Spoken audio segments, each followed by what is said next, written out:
I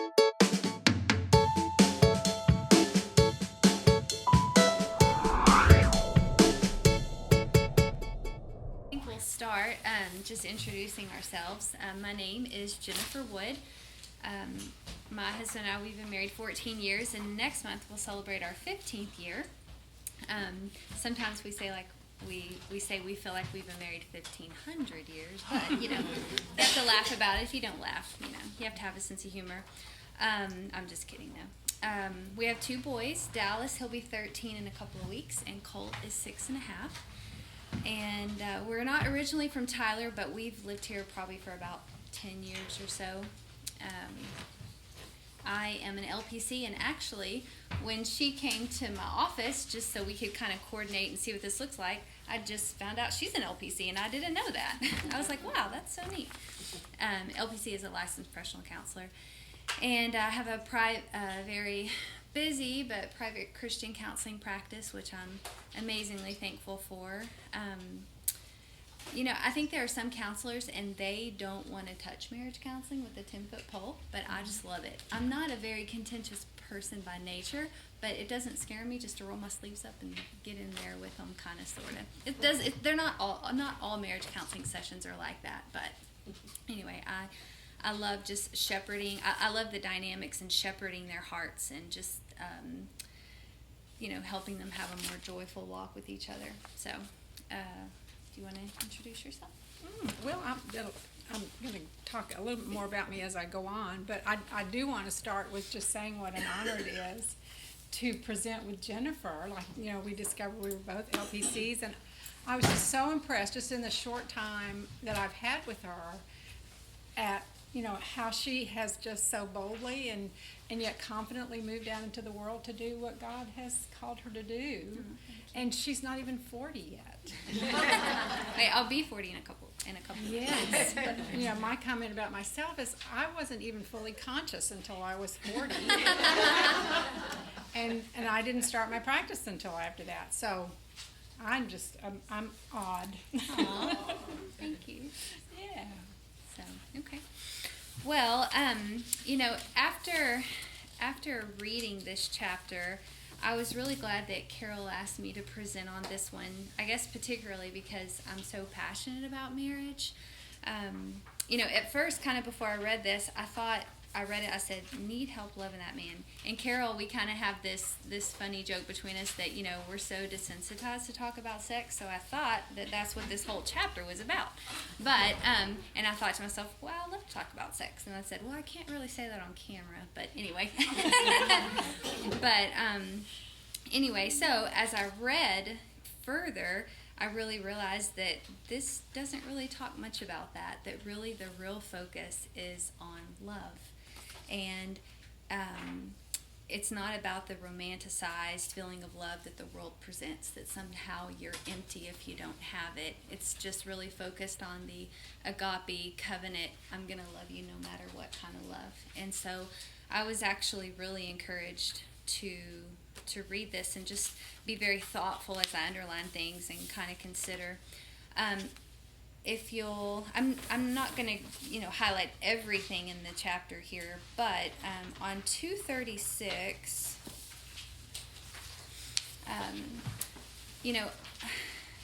I feel like the portion of this chapter just really moves us to the top of a mountain peak and kind of encourages us with this eternal hope-focused perspective.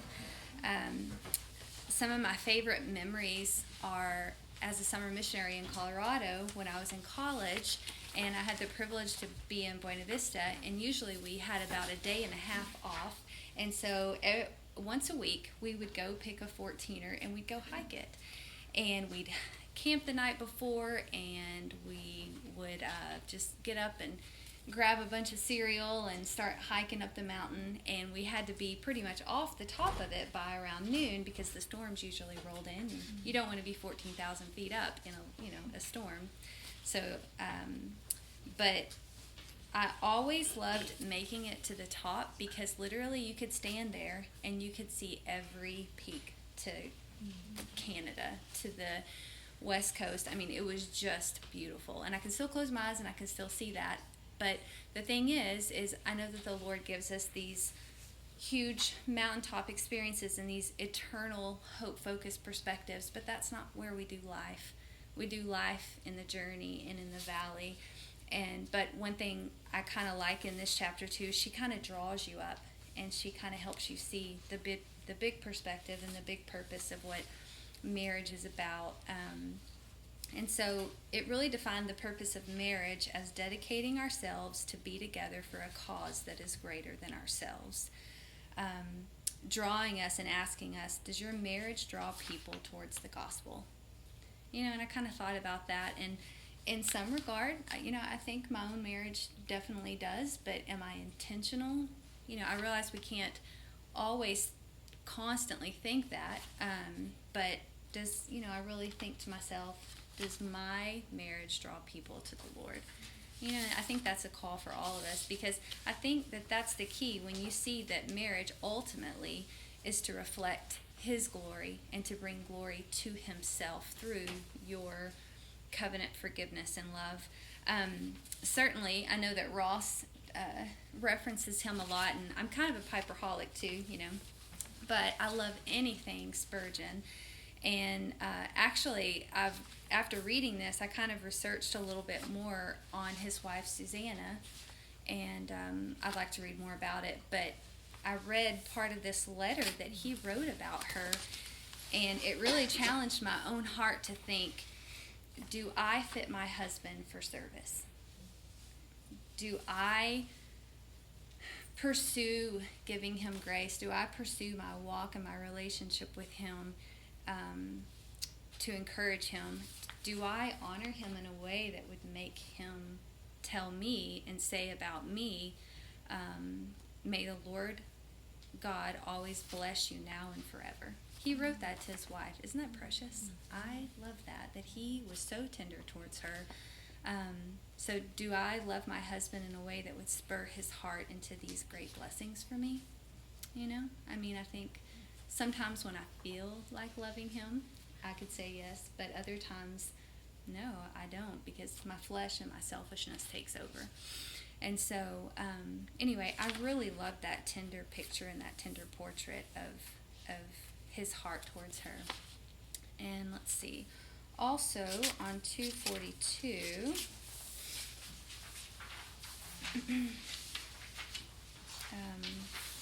I also have to ask myself, do my conversations have towards other women or other people, do they have a bend in them towards loving and respecting him? Because also, as she talks about, I think you can still advocate for yourself in a very loving, respectable way, but you can still do that with this bend of grace and forgiveness towards your husband. And then, starting on 242 and kind of towards the end, she really breaks down into a deeper and practical way on what it looks like to love your husband, how to execute it, how to demonstrate it. And something I noticed on 247, it says to grow in grace. That's not selflessness and patience and kindness and all these things. That's not a natural thing that our hearts are inclined towards. One huge thing that is important in my own spiritual walk is scripture memorization. And I have this neat acrostic way of memorizing that I can share with you if you ever want to know. But when I finished memorizing Psalm 16, the very beginning it says, I say to the Lord, you are my Lord, I have no good apart from you. And that just captured my heart and just really, my good in me is literally what God gave to me to give back to himself. I'm just borrowing his good. Have you kind of ever thought about that, I love how the Lord allows you to meditate on his truth, and then he just pulls you a little bit deeper with that truth. But it just sparks and shepherds my heart towards more humility, because anything good in and of us, he put there so that he could have it back for himself. Don't you love that? And so, it's all about the Lord refining our hearts, and I think forgiveness is a huge way to demonstrate love, obviously, because some of our friends, they've only been married for a little over a year, and they came to visit us just a few months ago, and I mean, when I look at my grandparents, my grandpa passed away about 3 months shy of their 61st. And so, here we are going into 15. I mean, we're barely in the thick of it where they are, or where they were. But so I felt it a real privilege for them to ask, well, how have y'all been able to stay married for 14 years, and we both literally looked at each other and we said, forgiveness. Mm-hmm. Like, the same thing came out of our mouths. Like, you have to be a good forgiver. You have to pursue forgiveness. You have to desire forgiveness. And I think that pursuing forgiveness is a huge way that you can be refined and polished to reflect God's glory greater. Because giving God glory, that's why we're here. That's the purpose of our life, is ultimately to glorify Him. I don't know the ins and outs and every single detail of your life that the Lord has for you, but I know that you are here to give Him glory. I know that you are here to know Him, and I know that you're here to love your spouse. Also, this is kind of a little side note. She didn't talk about this too much, but I thought it was kind of important. A lot of people, our pride keeps us from forgiving, but I think that when your compassion for your husband is stronger and rises up faster than your anger towards him, you can forgive him. That you can truly see him as the way the Lord sees him when your compassion is stirred faster and stronger than just your anger. Because your anger says, look what you did to me, but your compassion says, I see you in your brokenness, and I want to see you the way the Lord sees you. And you can forgive. Ultimately, the Lord can heal you and help you forgive.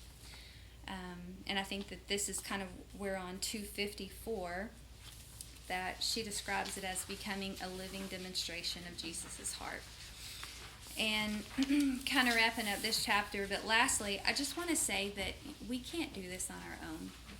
That we, kind of like Carol was advocating in the intro, that, we were created to connect. And I think that being fully known but fully accepted, that is very powerful. Mm-hmm. And I think God designed us to thrive in this way. He literally put that in our DNA, to thrive off of connection and to thrive off of being known and to thrive off of being accepted. So I encourage you, whether it's through Bethel's mentoring program that the ladies here are so passionate about, or seeking counsel with a counselor or your pastor or somebody that you trust, I encourage you that you can't do this alone. And all of our hearts need to be known and accepted and loved. And so that's what I think really true love ultimately is about. So it was a pretty powerful message in this chapter. So I'm thankful I had the opportunity to kind of dig in and learn more about it. Thank you. Okay, well, chapter 12. I found chapter 11 kind of convicting in some ways,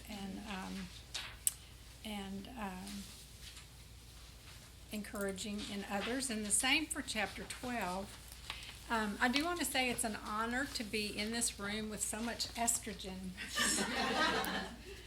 My husband and I hang out in Mexico in the winter, and so it's just a bunch of retired people, and I get excited when one of the young ones signs up for Bible study, and I'm talking 50 plus. It's like, whoa, we have a young person in our group. So this has been so much fun for me, just to get a glimpse into some of your lives, and I'm just pumped. When we're together as women, our serotonin and our oxytocin get stimulated, and it's just so fun to be with you all. Doing the study has been a delightful walk down memory lane, and I realize, I'm just kind of awed that I have been given so much. Whenever I needed someone in my life, God just, I didn't even have a clue. As I said, I wasn't conscious until I was 40, but God He would just bring someone into my life. He inserted them into my life, these wonderful women, and I just, the list is probably this long. And the thing that I realized was I never had to ask. that person was just there when I needed them. And I want to say that one of those people is my friend Inez Colley. I hope all of you know her already. And we've been pounding the pavement for probably over 30 years together. And we've known each other longer than that. But we have seen some miraculous answers to prayer. And I just get to soak up her wisdom as we're walking every day. So I'm just so grateful for that. It's just awesome, awesome privilege to get up and walk with her. I tease her that we don't jog because we don't have ponytails. And we used to walk, I don't know if we walked at 6:30 one time early on. When Yeah, Jared was a baby 6:30, and he's yeah. 35, We were out so. there, you know, and then it became 7, and now we're at 7:30. I said, you know, when we're 80, we'll walk at noon. It's okay, as long as we're out there. But I appreciate how hard it is to ask. And so that was one thing I want to encourage everyone, that, you know, listen to God's prompting. If you sense just a little bit of need, just let that Holy Spirit carry you through to reach out to someone. Or if you just have an inkling that you might have a smidgen of a need for help, ask somebody. It's so hard. I know it's so hard. And as Christians, you think, well, I shouldn't have to ask, but we do. We do. We can't read each other's minds. So that was just my word of encouragement for tonight. You need to know that I am 70 years old and on my third marriage. 11 years with the father of my 2 children. 4 years with the man who got me ready for number 3. And we have been married for 27 years next month. And I so appreciate Nancy pointing out in this chapter that divorced women are not disqualified. And I think, yes, we know more because we've learned it the hard way. It wasn't easy. So here's our topic for our chapter. I love how she says an unexpected blessing. All right. Is that what you think of when you think of submission? Or does your back kind of tighten a little bit? I have a rebel heart, just like Nancy said, and I resist being told what to do or how to do it or being corrected, you know, with how I've done it. I like being the one to give the orders. But I'm also married to a man who likes to do that too. So, I have my shirt. Wore my special shirt tonight. This is always the correct answer at my house. And, and we use it kind of as a way to laugh at ourselves and diffuse any conflict. And of course, there was a lot more earlier in our marriage before we could laugh about it. But we can now. I have a hat that says whatever. And give the sign, whatever. So, anyhow, I tried to be the presidential housewife in my first 2 marriages, and I'll explain. Linda Dillow wrote a little book called Creative Counterpart. It was published in 1977. That was probably before some of you guys were born. But by God's grace, I was invited to participate in the pilot study. This was before it was published. And, you know, to see if the questions were good and all that sort of thing. So here I am with 7 or 8 other little 20-somethings, and we're all from the neighborhood. And we're learning these wonderful principles that Nancy's teaching us in Adorned. Linda has a little different approach. And, of course, looking back, I realized, yeah, I may have studied, but I didn't learn a whole lot. Lots I needed to learn. But she puts forth 3 marital plans. Plan A is the president. So in that marriage, the husband tries to lead, but he doesn't get that vote of confidence from his wife, so he backs off and resents her.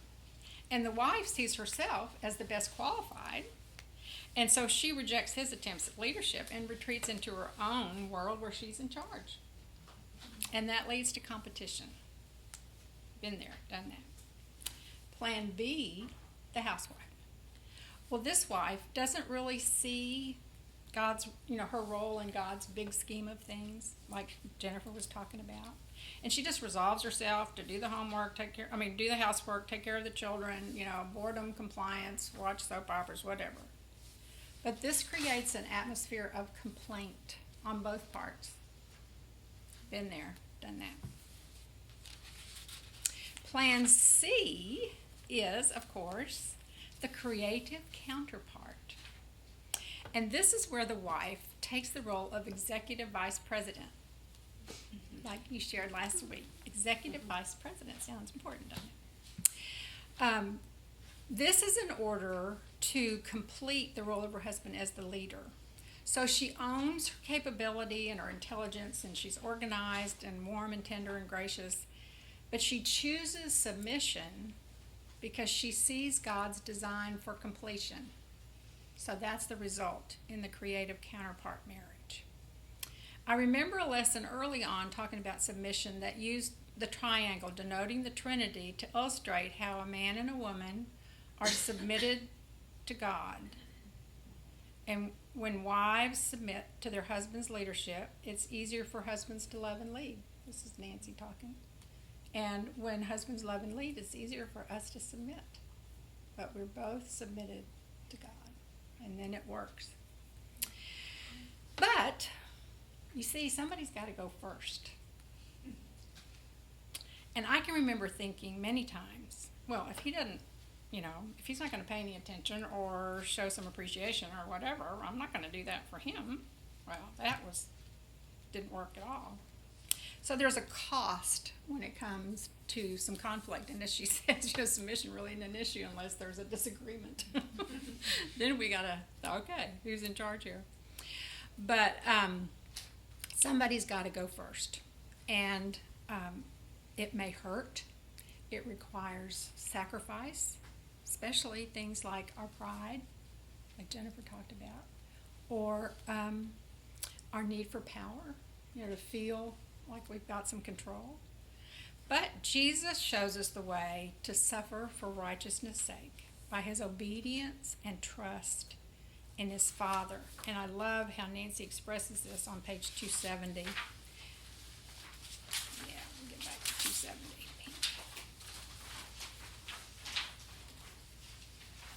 Submission gives her, the wife, the privilege of representing the mystery and the beauty of the Son's submission to the Father.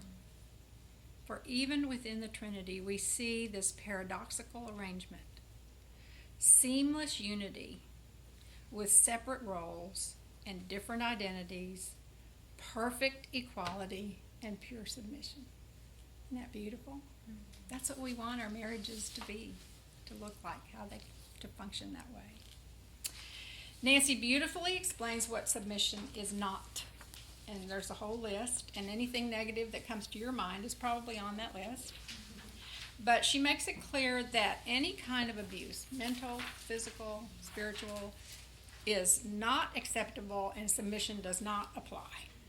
So, I like that she made that real clear. Then she invites us to examine ourselves when conflict arrives. Last thing we think of, examine myself. Moi. Am I generally submissive? Do I want God's will and glory more than my own way?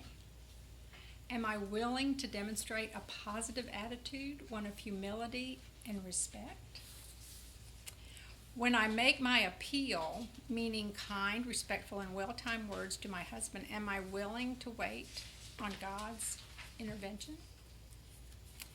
God has placed, I love this quote, God has placed on the husband the responsibility for the condition of his marriage and family. Wow.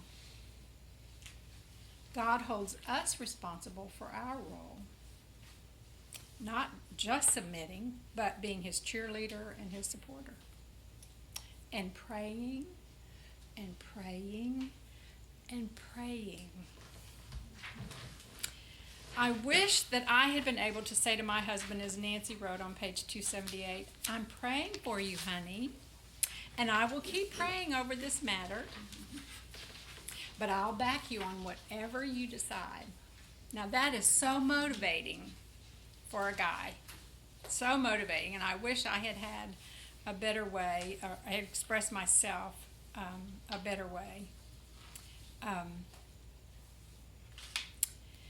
And I want to just tell you a real short story. I think just going back in my memory, it was like, oh my gosh, I can't believe this. But anyway, so we're studying this little book, Creative Counterpart, and we're all trying so hard. One of my friends, her husband was an every-nighter, and she decided she was going to make, their lovemaking a little more creative, and she got some little votive candles and put them all over the room, and I can't remember if one of them fell over, and she almost burned her house down. So that's how much fun it was being with this group of women. But during this time, I remember, my husband really was so much more responsive to me when we were together, but he had somehow gotten together with this developer, and they were going to buy this big parcel of land over on Alpha Road, if y'all are familiar with Dallas, and they were going to separate into 5 different places, and we were going to build this huge house on one of these pieces of land. Now you have to understand, we lived in eastern Richardson, where there's sidewalks on every street, and my little boy could go down the street to the little school with his little buddies from next door, and ride bikes around without being on the street. It was just a wonderful place for small children. And here he is thinking about building on Alpha Road. North of 635 over there by the big mall. It's just, well, I tried so hard, to have that attitude. Okay, dear, whatever you decide. And I don't know how long I sat on it, but I just got more and more and more upset, because to me, it was totally unreasonable for our family. It was inconsiderate, basically, to me, with 2 little kids. And so I sat on my hands for a long, long time. And finally, one night, I, as I say, got out the megaphone, and I let him have it about what I thought about this prospect. And the neat thing about it, I don't recommend that at all. That was not the right way to handle it.